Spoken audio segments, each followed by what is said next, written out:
Shalom, shalom, bonjour à tous, j'espère que vous allez bien. Alors, le message d'aujourd'hui va porter sur l'Église. Je voudrais vraiment que Dieu nous fasse du bien au travers de cette petite exhortation pour que chacun de nous puisse essayer de se sonder soi-même et de voir à quel niveau il se trouve. En effet, on constate aujourd'hui l'état de l'Église, que ce soit les païens, que ce soit l'Église elle-même, on voit certaines choses, on constate un certain nombre de choses et on se demande si nous sommes toujours dans le plan de Dieu. Qu'est-ce que je veux dire par là? Tu peux t'adresser à une personne païenne ou même à une personne d'une autre confession ou même à un chrétien et qui va te dire « Non, moi je suis fatigué de l'église, les chrétiens sont méchants, les chrétiens sont comme ça, les chrétiens sont comme ça, les chrétiens sont ceci. » Beaucoup de choses se disent, beaucoup de choses se racontent. Mais je veux qu'on retourne premièrement à la Genèse. Je veux qu'on retourne au commencement de toutes choses. Dieu a créé Adam et Ève. Il les a créés pour un but. Il a créé le jardin d'Éden, il a fait toute la création et il a placé tout ce qu'il a fait dans la main de l'homme pour que l'homme soit le gestionnaire. Dieu a eu confiance en cet homme et en cette femme qu'il avait créé et il leur a donné la gestion de lui, sa création. Dieu avait prévu que, dans son plan initial, il avait prévu que Adam et Ève l'adorent en tout temps et soient des exemples, soient des modèles. Dieu avait un plan. Mais malheureusement, Satan est rentré avec l'apparence du serpent et il a fait pécher Adam et Ève. Il les a poussés à la désobéissance. Il les a poussés à se rebeller contre Dieu. Et le résultat de cette désobéissance-là, de ce péché, fut, comme nous le savons, la séparation de Dieu avec les hommes, la mort spirituelle. Et pour donner une solution, pour ne pas que ce problème demeure, Dieu avait pensé à Christ. Christ avait été déjà planifié avant même le début de la création. Il avait déjà été programmé pour venir nous sauver. Donc, face au péché, face à la désobéissance que Adam et Ève avaient commis, Dieu avait disposé Jésus-Christ, le dernier Adam, pour nous racheter de cette désobéissance, pour racheter toute l'humanité de la désobéissance du premier et de la désobéissance de nous-mêmes qui sommes encore sur la terre, nos désobéissances. Donc, nous devons considérer ce Jésus que Dieu a envoyé. Christ est venu sur la terre. Il a fait le sacrifice qu'il devait faire pour nous sauver, pour nous racheter. Par son sacrifice, nous sommes rachetés. Par son sacrifice, nous obtenons la rédemption. La rédemption, c'est être racheté. Nous sommes donc rachetés par l'œuvre de la croix, rachetés du péché, de la désobéissance, de la rébellion, de tout ce qui se passe par le sang de Jésus. Et ce sacrifice-là est très important. Et quand Jésus a vécu sur la terre, il a accompli sa mission. Dans le livre de Matthieu, le chapitre 28, à partir du verset 18, il est écrit « Jésus s'étant approché leur parla ainsi. Tout pouvoir m'a été donné dans le ciel et sur la terre. Allez, faites de toutes les nations des disciples, les baptisant au nom du Père, du Fils et du Saint-Esprit, et enseignez-leur à observer tout ce que je vous ai prescrit. Et voici, je suis avec vous tous les jours jusqu'à la fin. » Donc, au travers de l'œuvre de la croix, Dieu a disposé une église. Dieu a disposé l'épouse de Christ. L'église qui est l'épouse de Christ, le corps de Christ. Et en partant, notre Seigneur, qui est Jésus-Christ, notre Sauveur, nous a donné un mandat. Allez et faites de toutes les nations des disciples. Un disciple, c'est qui? Un disciple, c'est quelqu'un qui voit son maître faire un certain nombre de choses et qui copie. Et qui est à l'image, à l'exemple de ce maître-là. Un disciple, c'est quelqu'un qui est étranger à la cause peut voir et penser au maître du disciple. Parce qu'il fait tout comme son maître. C'est pour ça que même Christ a dit, enseignez-leur à observer tout ce que je vous ai prescrit. Donc nous devenons disciples à partir du moment où nous mettons la parole de Dieu en pratique. À partir du moment où nous considérons la parole de Dieu et que nous essayons avec l'aide de Dieu, avec l'aide du Saint-Esprit, d'observer cette parole. Il est clair qu'aucun être humain, de lui-même, de son propre chef, ne peut pas suivre la parole de Dieu, ne peut pas se conformer aux Écritures, parce que nous sommes faits de chair Et la Bible dit que la chair est faible. L'esprit est bien disposé, mais la chair est faible. C'est par l'Esprit de Dieu, c'est par la grâce de Dieu. C'est Dieu dans sa miséricorde et dans sa grande bonté qui peut permettre à un être humain fait de chair de marcher selon sa parole. Donc nous devons nous conformer en tant qu'enfants de Dieu à la parole de Dieu. Jésus n'a pas dit « allez et vivez selon votre force ». Non, il a dit « allez, faites de toutes les nations et enseignez-leur à vivre selon ma parole ». Enseignez-leur à vivre selon ma parole. Tout en sachant que ce même Jésus a dit « je m'en vais, mais je vous envoie le consolateur, le Saint-Esprit, qui vous enseignera toutes choses, qui vous conduira dans la vérité, l'Esprit de vérité, qui vous conduira dans toute la vérité. » Donc, considérons la parole de Dieu. Considérons le Saint-Esprit qui va nous aider, parce que nous ne pouvons pas le faire tout seuls. Donc, face au constat qui se passe dans l'Église aujourd'hui, c'est pas intéressant, c'est pas joli à voir.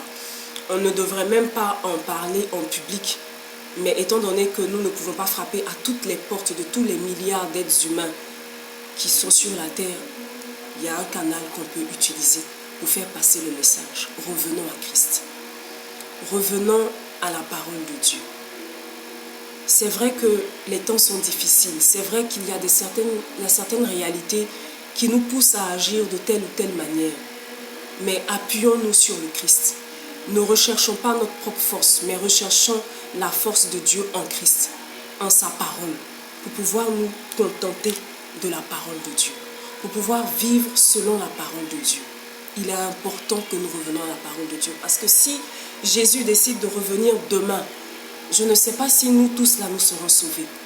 Je ne parle même pas de ceux que nous sommes allés censés sauver, mais je parle de nous-mêmes qui sommes appelés chrétiens aujourd'hui. Est-ce que nous sommes sûrs que si Jésus revient ce soir, il va partir avec nous? Est-ce que nous sommes convaincus de ça? Avec toute l'impudicité, avec tout ce qui se passe dans nos propres vies en ce moment. Nous avons décidé de marcher selon le monde, mais on n'est pas du monde. La Bible dit quoi? Vous êtes dans le monde, mais vous n'êtes pas du monde. Donc on ne peut pas marcher comme les païens. On ne peut pas vivre comme des païens. On ne peut pas vivre dans l'impudicité. On ne peut pas aller chez des marabouts. Ce n'est pas des choses qu'on peut faire. C'est vrai que ton ami peut venir te dire que j'ai trouvé une solution. J'ai trouvé une solution. J'ai trouvé quelque chose. Chez un type, il m'a dit telle chose, il m'a dit telle chose. Mais il est en train de puiser dans ta grâce. Il est en train de te détourner de ton salut. Il est en train de te souiller. Donc, on ne doit pas marcher comme les païens. On ne doit pas marcher comme des païens. On ne doit pas le faire. Il faut véritablement qu'on revienne à Christ, qu'on revienne à Dieu. Et dans son amour, si Dieu voit qu'on est disposé à le connaître et à marcher selon sa parole, Dieu va nous aider. Si lui-même il a dit qu'il veut que nous soyons de telle manière, il sait qu'on n'a pas les moyens de le faire. Il sait qu'on compte sur lui.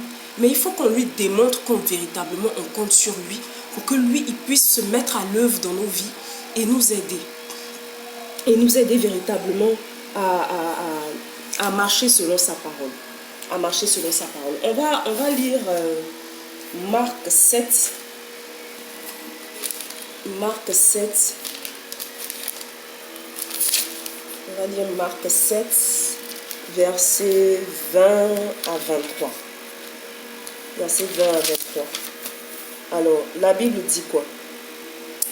Il dit encore, ce qui sort de l'homme, c'est ce qui souille l'homme, car c'est du dedans, c'est du cœur des hommes que sortent les mauvaises pensées, les adultères, les débauches, les meurtres, les vols, les cupidités, les méchancetés, la fraude, le dérèglement, le regard envieux, la calomnie, l'orgueil, la folie et toutes ces choses mauvaises sortent du dedans et souillent l'homme.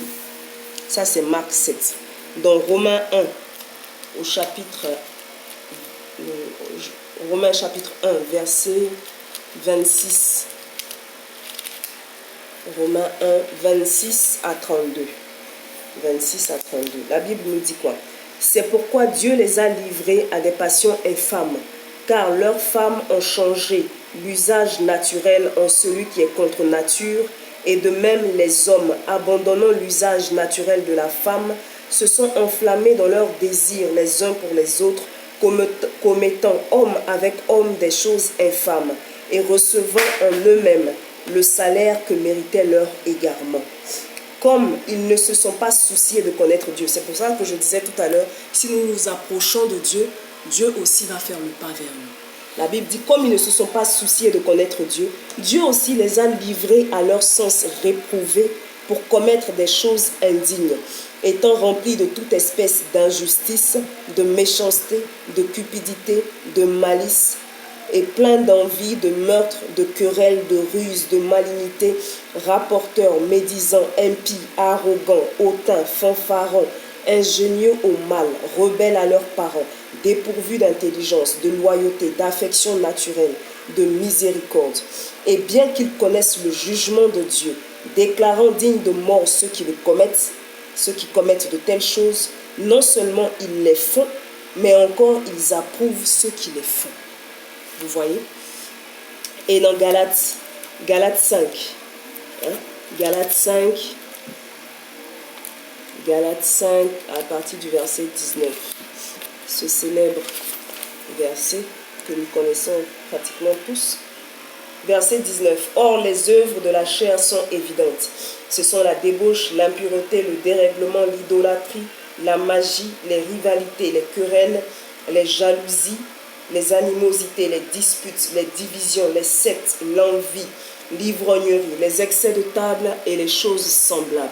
Je vous dis d'avance, comme je l'ai déjà dit, que ceux qui commettent de telles choses n'hériteront point le royaume de Dieu. Ça, c'est Galates. Et même dans Apocalypse, non, avant Apocalypse, on va faire 1 Timothée 2, à partir du verset 2. Timothée. 1 Timothée 2. 1 Timothée 2. À partir du verset 2.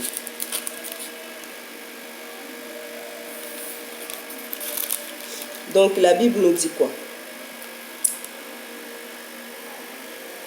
1 Timothée 2 à partir du verset 2. Et j'exhorte donc avant toute chose à faire des prières, des supplications, des requêtes, des actions de grâce pour tous les hommes, pour les rois et pour tous ceux qui sont élevés en dignité, afin que nous menions une vie paisible et tranquille en toute piété et honnêteté. Cela est bon et agréable devant Dieu notre Sauveur, qui veut que tous les hommes soient sauvés et parviennent à la connaissance de la vérité, car il y a un seul Dieu et aussi un seul médiateur entre Dieu et les hommes, Jésus-Christ homme, qui s'est donné lui-même en rançon pour tous. C'est là le témoignage rendu en son propre temps et pour lequel j'ai été établi prédicateur et apôtre. Je dis la vérité, je ne mens pas. Et le dernier verset, c'est Apocalypse 21, verset 8. Apocalypse 21, verset 8. Apocalypse 21, verset 8. Il a dit, mais pour les lâches, je vais aller plus haut même, au verset 7. Celui qui vaincra héritera ces choses, je serai son Dieu et il sera mon fils. Mais pour les lâches, les incrédules, les abominables, les meurtriers, les débauchés, les magiciens, les idolâtres et tous les menteurs, leur part sera dans l'étang ardent de feu et de soufre, ce qui est la seconde mort. Voici un peu tous ces passages-là. Il y en a plein d'autres. Mais voici un peu ces quelques passages qui nous dit, en tant que nous chrétiens, ce qui ne doit pas être trouvé en nous. Ce que Dieu ne veut pas voir en nous. Ce qui peut nous détourner de notre salut. Parce que ne pensez pas que parce qu'on a accepté Jésus-Christ, on est sauvé immédiatement et d'office, même si on vit mal, même si on fait telle ou telle chose. Dans tous les cas, on a déjà accepté Jésus-Christ dans notre vie comme Seigneur et Sauveur. Donc s'il revient aujourd'hui, il nous prend, on s'en va. Non, il ne va pas nous prendre. Il y a une condition. Tu acceptes Jésus-Christ, d'accord. On a tous accepté le Seigneur. Maintenant, il faut marcher selon le Seigneur. Il faut être à son image. Il ne vient pas chercher les infidèles. Il vient chercher ceux qui auront été fidèles en sa parole. Donc, si on marche comme on veut, si on fait ce qu'on veut, on sera trompé parce qu'on ne sera pas enlevé. Et toute cette vie sur la terre aurait été vaine. Donc, c'est-à-dire qu'aux yeux des gens, on se serait passé pour des fils de Dieu, pour des chrétiens, et puis le jour arrive, on reste là avec eux. Mais c'est terrible. C'est terrible. Donc il faut vraiment que chacun de nous, vous et moi, on sonde. Ce qui peut nous aider à mieux nous sonder, c'est la parole de Dieu. C'est la parole de Dieu qui est le miroir de Dieu pour nos vies. C'est en lisant la parole de Dieu, en regardant la parole de Dieu, qu'on peut voir au travers de cette parole-là, qu'est-ce qui marche, qu'est-ce qui est selon Dieu, qu'est-ce qui n'est pas selon Dieu, qu'est-ce qui fait plaisir à Dieu, qu'est-ce qui est en train de nous détourner de Dieu, qu'est-ce qui est bon, qu'est-ce qui n'est pas bon. C'est en lisant la parole de Dieu. Et avec l'aide de Dieu, avec la grâce de Dieu, on pourra appliquer cette parole. Mais ne nous détournons pas de Dieu. Nous sommes des chrétiens, la Bible dit quoi? Vous êtes la lumière du monde et le sel de la terre. Mais si le sel perd sa saveur, avec quoi la sauvera-t-on? Si le sel ne peut plus sceller, si nous, en tant qu'enfants de Dieu, on n'est plus en mesure d'apporter le bien, de refléter le bien, et si on se laisse corrompre et à faire le mal partout, comme les païens, comme si on n'avait pas Jésus, mais en quoi est-ce qu'on est différent? Parce que retenons bien aussi que la nature de Dieu, c'est l'amour, c'est la sainteté, c'est toutes ces choses. C'est vrai que nous, on n'a pas cette nature-là de nous-mêmes. C'est la nature de Dieu qui nous influence, qui déteint en nous et qui nous apporte sa pureté. Sinon, l'homme est péché. Mais si on ne veut pas laisser Dieu nous déteindre sur nous, en quoi est-ce que nous sommes chrétiens véritablement? Si on ne laisse pas la nature de Dieu nous transformer, nous changer en une nouvelle créature véritablement pour dire je suis une nouvelle créature. Si on ne laisse pas Dieu faire son travail, on ne sera pas changé.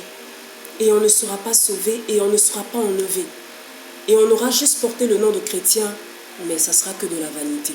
Parce que réellement, comme Dieu pouvait dire là, je ne vous ai point connu. Et ce serait dommage. Ce serait dommage. Revenons à Christ.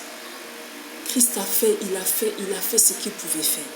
Il a déjà fait sa part. Il faut que nous aussi, nous puissions faire notre part. Il ne va pas revenir pour faire une seconde fois un sacrifice. Il a déjà tout accompli. Ne rendons pas l'œuvre de la croix vaine en marchant comme les païens, en souillant l'image de l'Église qui est le corps de Christ, qui est l'épouse de Christ. Dieu revient chercher son épouse.